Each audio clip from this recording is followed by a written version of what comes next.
All right. So thanks again for everyone for sticking around and for people joining us for this next panel.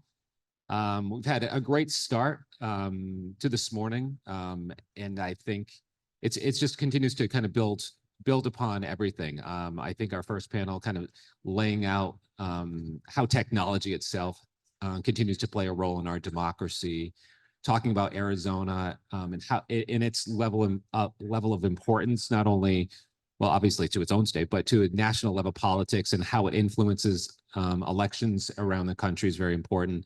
And now we want to bring it to maybe even, it's a domestic but international discussion as well. How foreign interference in our election continues to play a role in our elections. So this is securing the vote, countering foreign threats to American elections. I'm really, happy to be moderating this panel. And let me do a quick introduction to our panelists. In the middle, we have David Levine, and like Christy, I have to take my glasses off because I can't read with them. David Levine is the Senior Elections Integrity Fellow for the Alliance for Securing Democracy at the German Marshall Fund. In his current role, he assesses the vulnerabilities in electoral infrastructure, administration, and policies. David is also an advisory committee member for the Global Cyber Alliance Cybersecurity Toolkit for Elections, an advisory council member for the Elections Reformers Network, a member of the Election Verification Network, and a contributor to Fulcrum. Previously, he worked as the Ada County, Idaho elections director, managing the administration of all federal, state, and county and local district elections. Next, we have Josh Garland on the end.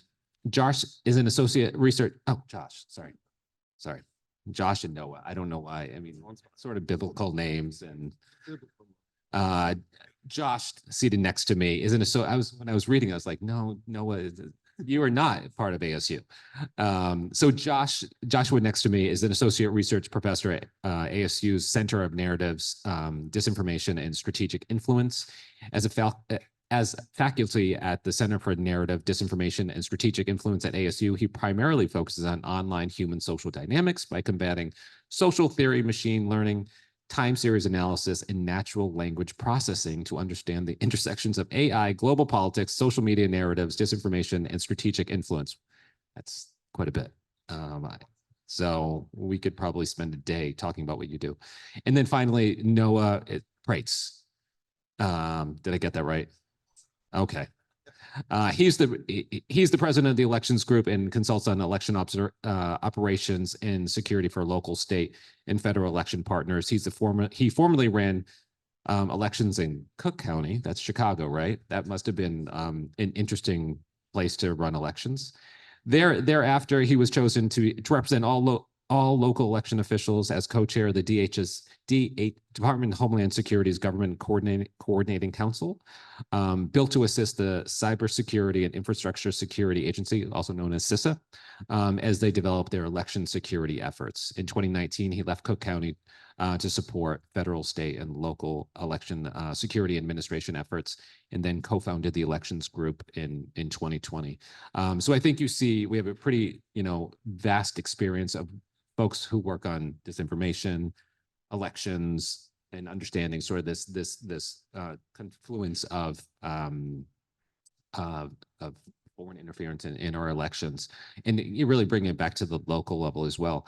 But I want to give each of our panelists just a few minutes to kind of set the tone for us. Give us a little bit background on what you do, how it is associated with this panel, and then we will have a moderated discussion and questions. So we'll just go in order. So Josh, why don't you kick us off?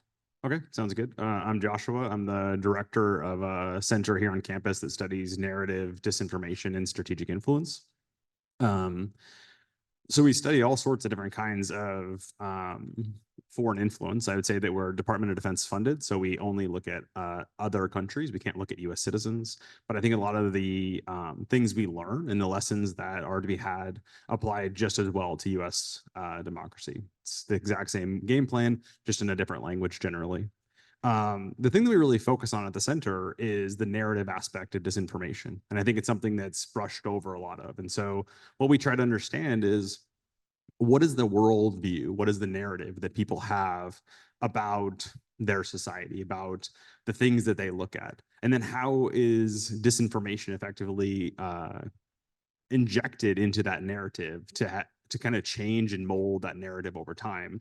And the way that I look at foreign interference, whether it's foreign election interference or foreign interference in the form of something like the Belt and Road Initiative in Southeast Asia, it's just slow modifications of the narrative over time. And I think what we see all over this country is we see narratives changing on the left and we see narratives changing on the right that are being perpetrated both by domestic and foreign influencers. And the interesting thing that I think is in today's day and age, it's not necessarily, we don't need to hack an election system. We don't need to hack the voting machines. We just need to twist and change the way that our minds work so that we can't even talk to each other. And what we see is that the modification of the narratives within our country has gotten to the point where we have what we call a non-shared reality. We can't even come to the table because the information environment is so polluted. We're on information islands. You can't talk about January 6th, for example, because there's half of the country that thinks it was an insurrection. There's half the country that thinks it was a guided tour of the Capitol. Those are not shared realities. And so what we think about is how do you begin to modify those narratives to bring them in? Our research at the center focuses in large part in two areas. One is called counter speech. This is basically ways in which we empower citizens to come together to counter these narratives being dictated by foreign adversaries and to allow them to control their own local narrative. So notice this is not a government down perspective. This is teaching citizens media literacy so that they can see the disinformation that's being taught and know how to counter it from a citizen first perspective. The other thing we spend a lot of time working on is basically trying to detect, characterize, and attribute artificially intelligent generated media. So AI generated media. This is actually a project I get to work on with Christy here at the Cronkite School. And so that's pretty fun because we get to see, I think one of the, not all AI generated media is disinformation, but certainly it's a vector. And so that's one of the steps. And so I'm really excited to hear what everybody has to say today. David. Thanks, Joshua. Thanks again, guys. I want to thank, like others have before me, both the McCain Institute and the Cronkite School for putting this on. It's great to be here with these esteemed guests and Noah. Noah and I are often tag teaming this kind of stuff. But, as Paul mentioned, I'm David Levine. I'm with the German Marshall Fund's Alliance for Securing Democracy. Many of you may be familiar with the German Marshall Fund. But just before I get into the substantive remarks, let me just briefly touch a little bit on what GMF is. It's over 50 years old. It was founded in 1972 through a gift from the West German government on the 25th anniversary of the Marshall Plan. And GMF more broadly contributes research and analysis on transatlantic and global issues. It holds convenings, and it supports initiatives to strengthen democracy more broadly. The Alliance for Securing Democracy, right, the initiative I'm part of, was founded in the summer of 2017. I think as some folks here may know, right, there really was no 9/11, right, committee to sort of respond to foreign interference. There was the Senate Intelligence Committee's efforts. There was the Mueller report. This effort, initiative was an effort to try and do that sort of 9/11 kind of piece. And the Alliance for Securing Democracy really focuses on how to basically keep up with the bad guys and mitigate their efforts. It initially focused on authoritarian regimes and looked at their evolving tactics with regards to cyber attacks, information operations, emerging technologies, and elections integrity, among other things, for reasons that I think are probably plainly obvious to this group. More recently, we have opened up our aperture so that we're not just focused on authoritarian regimes, but what we like to say are autocratic actors, right, both foreign and domestic. And just to give a couple of examples real briefly, of sort of the ways in which this matters. I'll just give a couple of examples about the kinds of things that I do with the German Marshall Fund, because I think it's really important at a time when understandably so many folks are concerned about some domestic threats that we have to keep our eye on the foreign one as well. In addition to some of the things Paul mentioned, I'm an observer, an election observer for the OSCE, the Organization for Security and Cooperation in Europe. And this past fall, I was an observer for local local elections in Moldova. There was potential membership on the line, right, or an accession path to the EU for Moldova.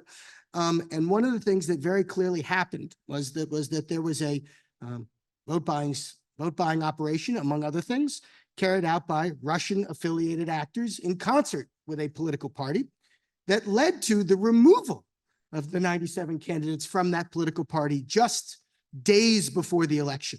And I got to sort of see that firsthand as we walked around watching election officials cross those candidates off of the ballot. So, you know, foreign adversaries and the desire to interfere in elections is still very real.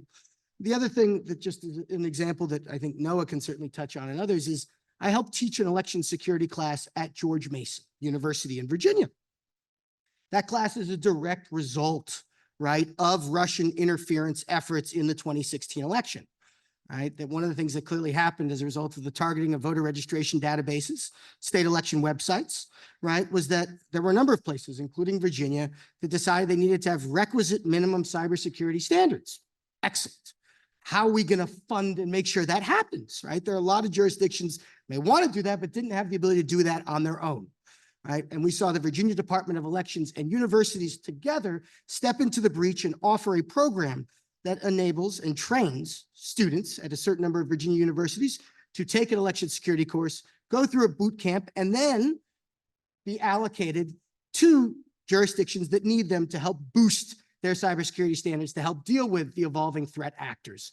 So I want to leave it there because we got a lot more to talk about, but hopefully that gives a little sense of the kinds of things that I do and GMF does to try and counter foreign interference. Thanks, David. Over to you, Noah. Yeah, well, just briefly, my name's Noah Praetz. You heard a little bit. I was a starving college grad. I couldn't find anywhere to work in 2000 and ended up typing in voter registration cards for the county clerk in outside of Chicago in Cook County. Stayed on through the election. Bush v. Gore happened, and I thought, wow, this is a fun place to work. So said, you need to be a lawyer now to run elections, and went to law school at night, watched the Help America Vote Act come through, all this new technology, right? Election officials used to be just a logistics game. We had 2,500 precincts, 10,000 workers, get them to one place on one day, throw a party. That was the wedding planner era of elections, right? But it continues to shift. You know, we brought in new technologies, early voting. 2016 happens, cybersecurity becomes an issue. My state gets got by the Russians, okay? They decide to, the federal government says, hey, you're now critical infrastructure and you got to deal with us. And most state election officials, many of them rightfully are like, whoa, hang on, Washington, this is a state and local issue, okay? We created apparatuses to start to think, how can the federal government be supportive? I brought them in to check all of our stuff. And when they gave me reports about my vulnerabilities, I was absolutely shocked. I thought we had our act together. So I left to go out and sing the gospel of partnerships with the cybersecurity agency to election officials, okay? But the world has continued to transform, right? Election officials have to run elections in pandemics. Then 2020 happens. They're looking in their rearview mirrors now on the way home, like shifting their paths. It's okay for America to be frustrated, doubtful. What they can do is observe or serve, okay? But stop threatening election officials. So information operations are really pretty easy for the foreign governments, for our adversaries. They've been doing it for a little bit. We're messy. The United States is messy. Like, we are confused as people, frustrated. We're living in our own information silos. And up to this point, our adversaries have just been walking around throwing matches and seeing what catches, right? Where it lands in one of our little messy information environments. If something catches a little bit, pour some gasoline on it and see what happens.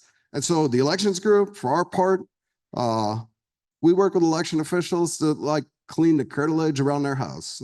No matches catching here, or if it does, we're going to help you put it out. So that manifests itself in a lot of ways. We're helping run exercises where we walk election officials through artificial intelligence and how that may impact them, or when things go wrong. You heard earlier, elections are safe and secure, but they are not perfect. Okay. They're human. Bad things happen. Little things happen all the time.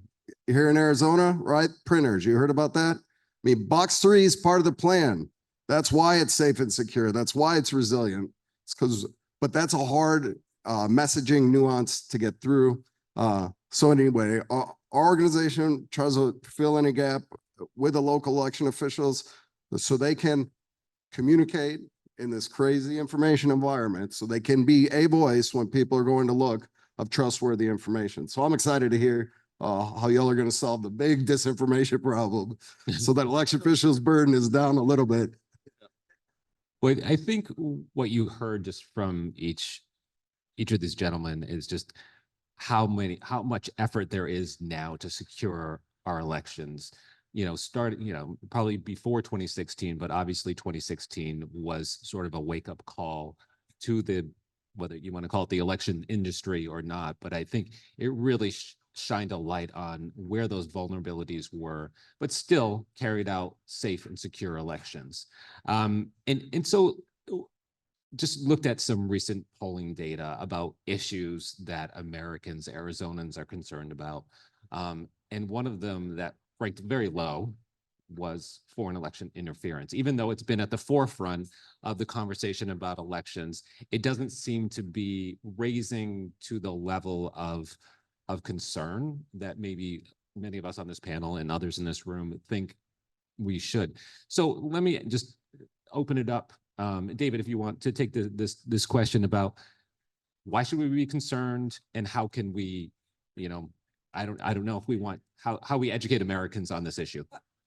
I know that, I have a short memory, and that's partially about having 5-year-old twin boys and not getting a good night's sleep for a little while. But I think, some of us, I think it's important to sort of go back and sort of remember, the 20, what took place sort of in a 2016 election, which was to say that there were, foreign adversaries, Russian affiliated actors, namely, that undertook comprehensive coordinated operations, not only to try and target or probe election infrastructure, but to divide us,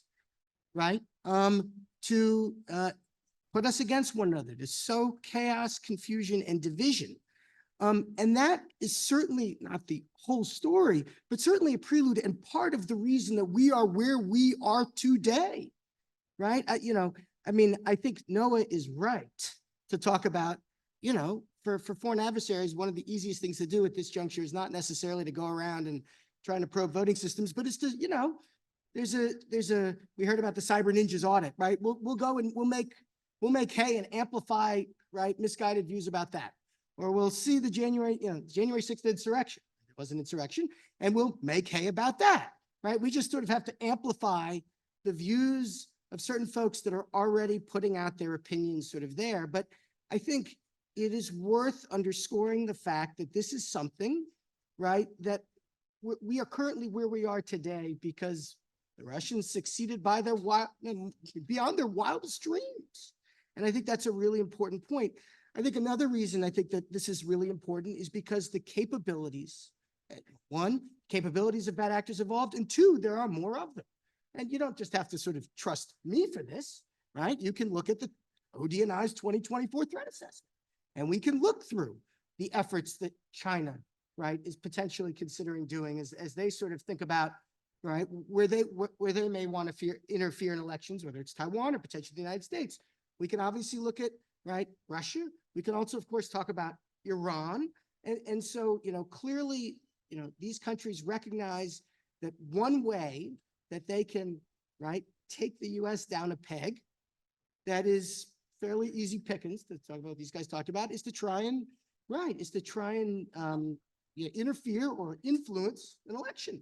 And so I think it's really important for folks to sort of remember partially how we got there, but 2, to sort of be mindful that this is sort of even goes broader than the elections. This is about an effort, by authoritarian actors to try and subvert a rules-based order, One that's been held together, that's sort of been, the U.S. has played a real part in with regards to democracy. And that, we heard about the Belt Roads Initiative, but there are actors out there that very much have an interest in trying to make sure China among others, that yes, democracy fails. And taking the United States down a peg is certainly part of it. Yeah, please. So just to add to that, I really like this analogy of like throwing a match on the fire and seeing what kind of got lit up in information operations. And for me, what happened in 2016 was that all the weapon systems got upgraded. It was flip a match and see what lands in information space. But then you have Facebook getting so good on the artificial intelligence front that Russia can call up Facebook and say, I need 15, 18-year-old girls in Ohio's 5th district that are susceptible to this, and I need them to be popular in high school. So now you have a heat-seeking missile for information operations, not throwing a match. And I just wanted to add to that because I think that's what really changed in that space. And now you can targetedly sow discord, which I think is a big difference. And I think why foreign election interference isn't an issue is because no one sees it. Who knows when you pull up your Facebook app, who knows who's behind the advertisements you're seeing? Who knows who's behind the posts that you're seeing? We kind of think we do, but we don't really. So if it's a Russian actor, a Chinese actor, Iranian actor, or it's your neighbor, you really can't tell.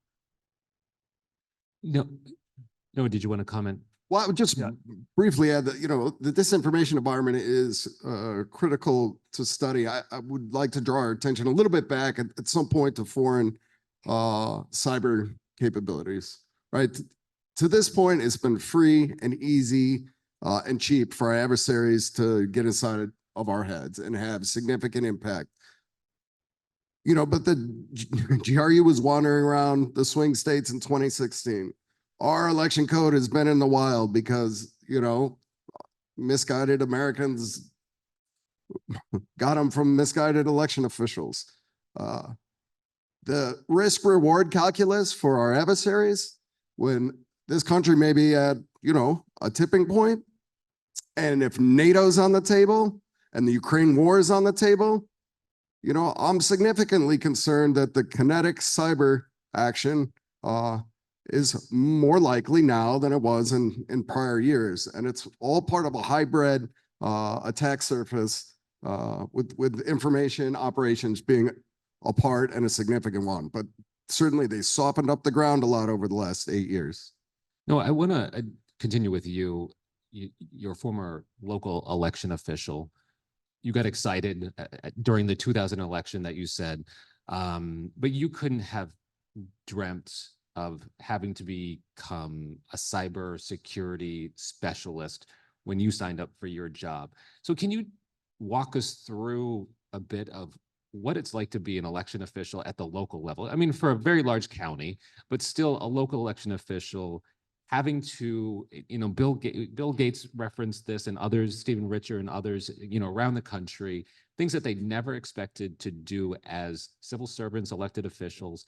So can you kind of comment on what you had to do to kind of amp up your education on trying to safeguard your own elections in Cook County? Yeah, I mean, I should say there are a handful of archetypes of election offices. You've got this enterprise level. That was me. $20 million budget, 100 employees. Like, if I get interested in something, I can chase it. I got interested in cybersecurity and I pivoted and did something else. The other maybe 9,900 election officials around the country, most of them are mom and pop shops. Okay, 1 or 2 people in the office, most of your counties in this state. And they have struggled to adapt to those new capabilities. That the first step is like, do you accept the premise that foreign actors can mess with you? That took a while, but we got everybody to yes. The next is, can you do anything about it? Well, not without significant funding, right? Or significant partnerships. So we're still in a pretty immature stage.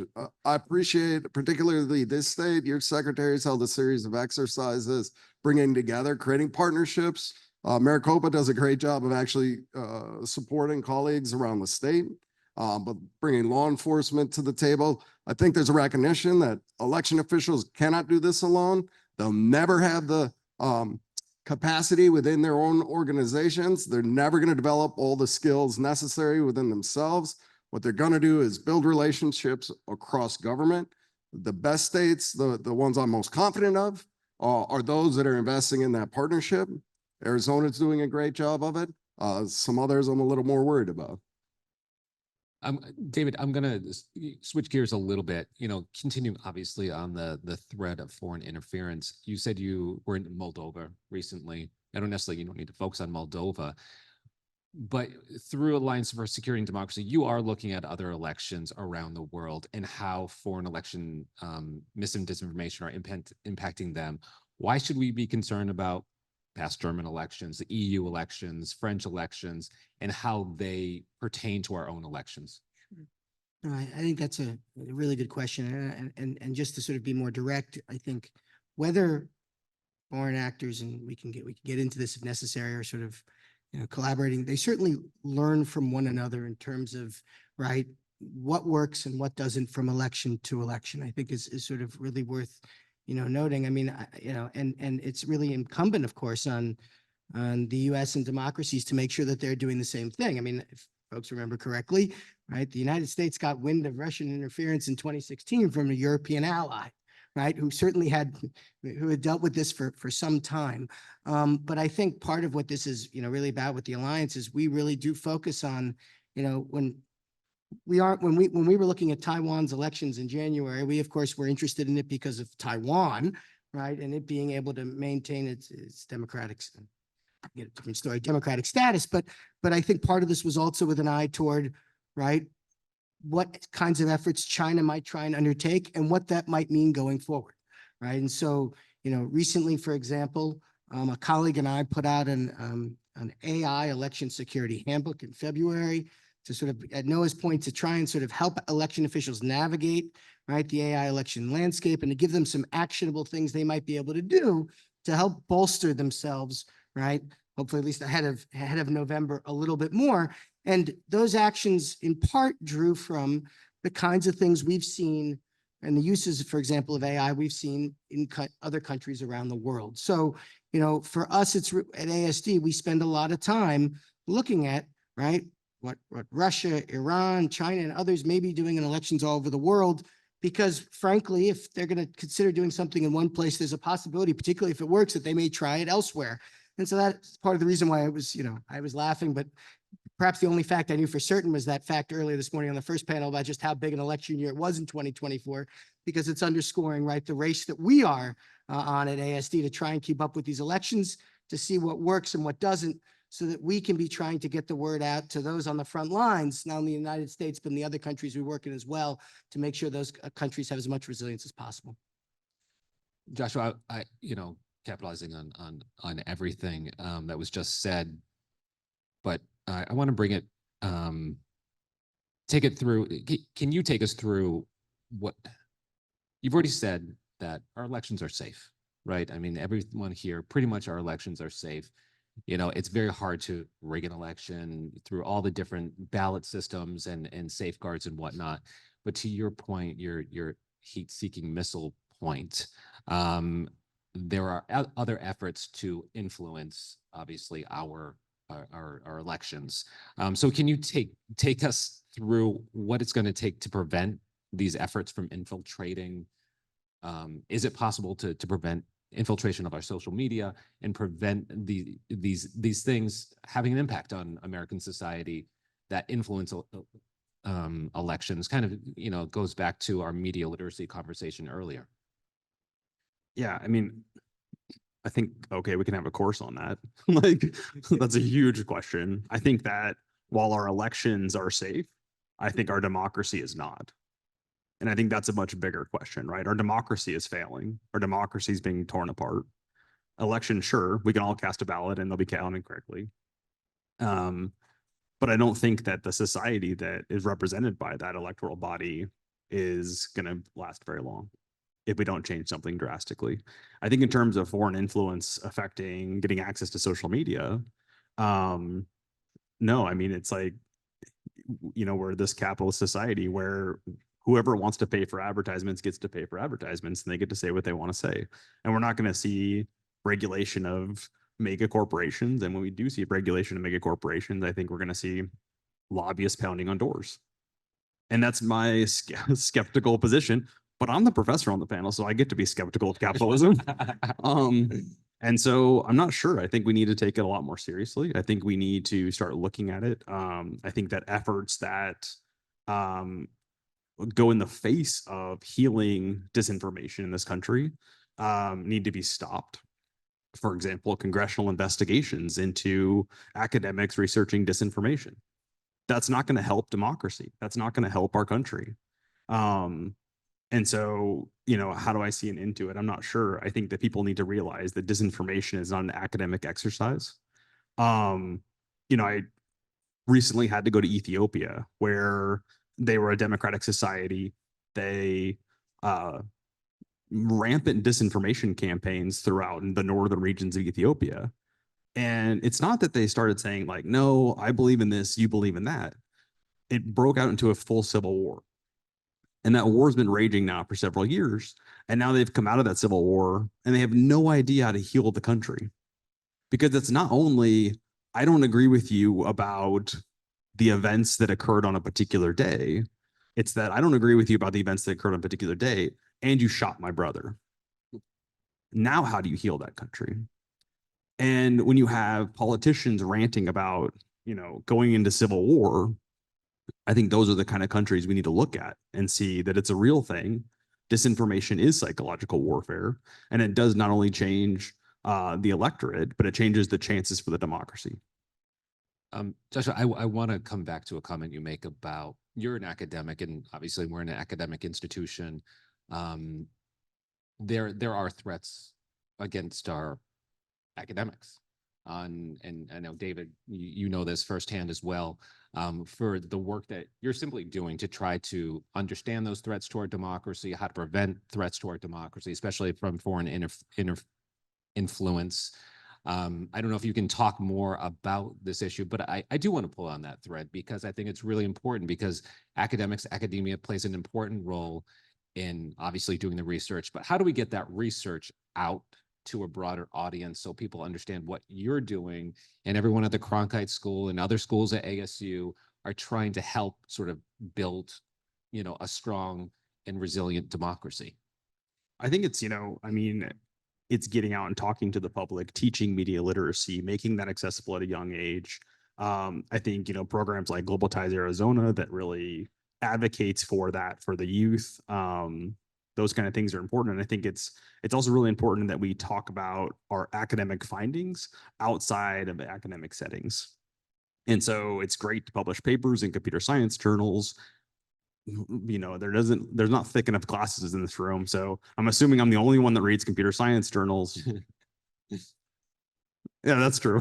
Sometimes I make Christy, but actually publishing and talking to journalists, I think that's a hard thing for us a lot of times. I think that with all the congressional investigations that are going on right now, a few days ago, I got tapped by the New York Times to give an interview about disinformation in Maricopa County about elections. It took me about 30, 45 minutes to whether I'm going to respond to it. And Christy had to give me a pep talk because I don't want to put my center and I don't want to put myself on Jim Jordan's map. And so we have to end this war against researching disinformation so that people that do disinformation research like myself can go and talk and say, this is what's actually happening. This is what Russia is doing. This is what China is doing. Yeah, well, thank you for hopefully accepting that interview request and many others like you. I don't think many people quite understand. We hear about the Bill Gates and we hear about election officials and the threats that they face and that are very real. I don't think people quite understand how researchers are also facing these threats, not just congressional investigation or other investigations, but probably to their own person. So thank you for everything that you do. But David, did you want to jump in there? Oh, I just wanted to add, I think one of the things that's, you often find in democracies that are struggling, we'll use that word, is that defenders of democracy, right? They at some point they all find themselves under threat, right? I think, if you are standing up for free and fair elections and you're doing it as an election official, you're doing it as an academic, you're doing it as a poll worker, you're doing it because you're a journalist and you're trying to sort of report on what's going on. If you're doing a good enough job and democracy, right, is under attack, there's a calculation to be made about why, whether you'll find yourself right in the spotlight and under tremendous sort of scrutiny. And so I think, one thing that I think needs to happen, and, we see this looking at, countries, usually when ASD is looking at this or thinking about it, it's thinking about countries like Poland or Turkey, but it's, whether one wants to agree with it or not, the US is at a place where, for those of us who are in the space, that this is part of the calculation. And, it's sort of, it is important that if you think, this is really important, if you think it's not going to happen to you, perhaps because it hasn't happened yet, but you are saying something about defending free and fair elections, then you are taking sort of a calculated risk. And I would say that not only is it that, right, but I think it's incumbent on those who know better to speak out, not only for themselves, but of course for the other folks that are trying to obviously do good work on this, whether it's from an academic perch, a media perch, an election official, civil society, et cetera. No, thank you. Noah, I'm going to maybe bring it back more specifically to the topic of, the topic of the conversation. You've been in elections now for 25 years. More recently, what should we be concerned about right now about foreign election interference? What are the targets? How are they infiltrating? Are they infiltrating? Where do you see, how the efforts have changed, where we've made progress, and where are the areas that we need to continue to do better? Sure.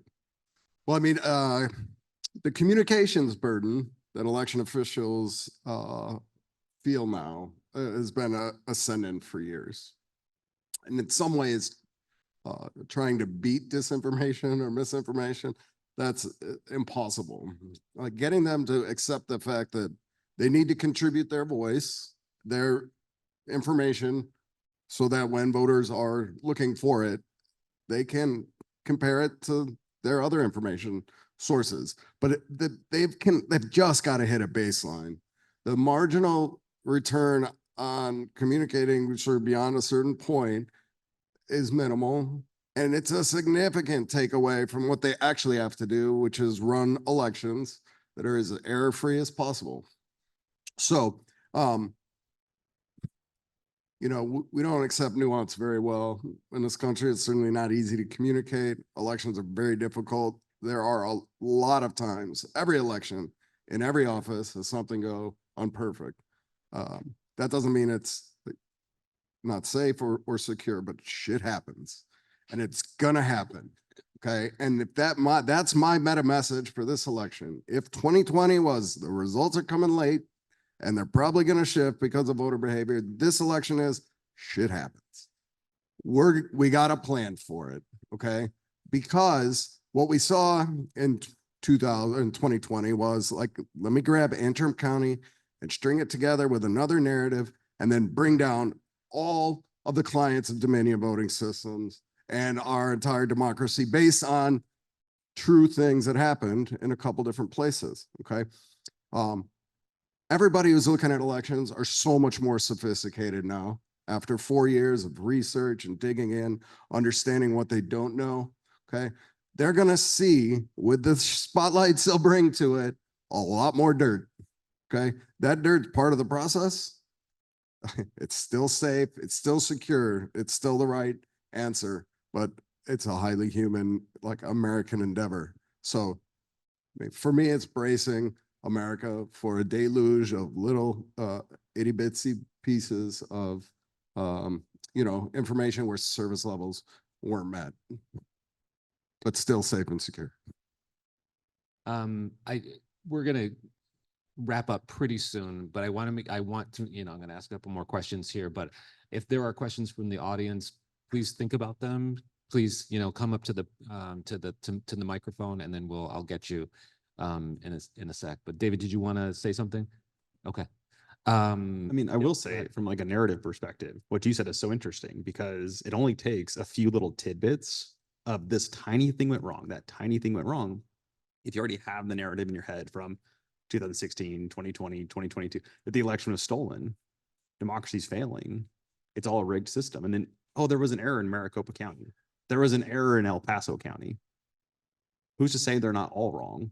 And as soon as that seed gets planted, that democracy's failing and elections are rigged and blah, blah, blah, it takes such little pieces of evidence to really reinforce it. And just a comment, I feel like this narrative, even for those who, well, I think most Americans believe in our democracy and whatnot, but this narrative that we don't trust our elections, we don't trust our institutions. It's not a right or left. It is becoming more of a norm where I think a lot of Americans are becoming distrustful of our institutions, our elections process, just because the narrative is so strong these days. Yet our elections officials continuously tell us that our elections are more secure than ever, and they will continue to build, systems to prevent any elections problems. So, but this narrative continues to be so strong. No, I would just say it like a good note, at least through November, Americans still back the box. They still come to the Yeah. ballot box to reconcile these differences. Yeah. Okay. And that gives me great hope. Let's Yeah. sustain it. I would just to add on the optimism thing is I do think we're at a place where not only do they come, and of course they came in the pandemic and numbers Yep. higher than a century, but we have an increasing number of places, including, as far as I know, every single swing state where, again, the ability to have a paper artifact that you can come back to, right? And be able to go back to if necessary, if something happens, to be able to sort of recount, it should be comforting, but that doesn't obviously entirely solve things. we have a question, Kim. Thank you. I know we're standing between lunch and No, us no. right now, so I'll be really quick.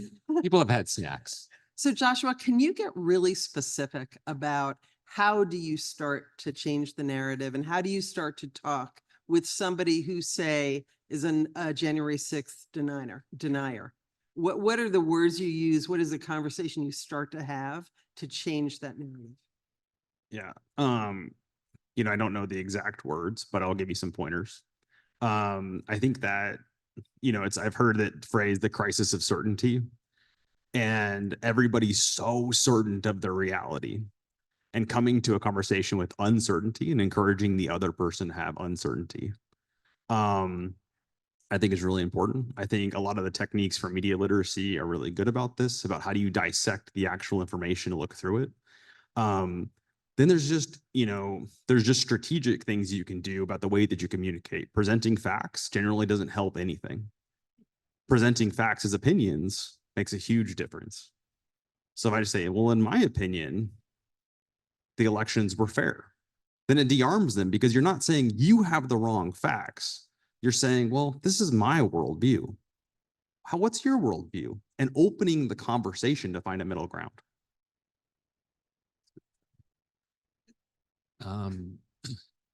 Yeah. Michelle. That was great. That's exactly what I would have said. So I'm curious how you guys think the news is covering these issues. Because I don't think we talk enough about how the news media might be contributing to some of the problems. No offense up to this building. Yeah, the building's okay. Yeah. I'll start off, but I'm interested in what others have to say, and you may differ with me. So I talk fairly frequently with a lot of election security reporters, and I think for those that are on the beat, and there's an increasing number, there was a time where it was basically Pam Fessler, right? And now, families, but there are a whole lot of people on it, right? So tailcoats that are now doing some excellent work, and including obviously here in Arizona. Bill alluded to that, Gates, before. But I think that those folks are continuing to do a pretty good job.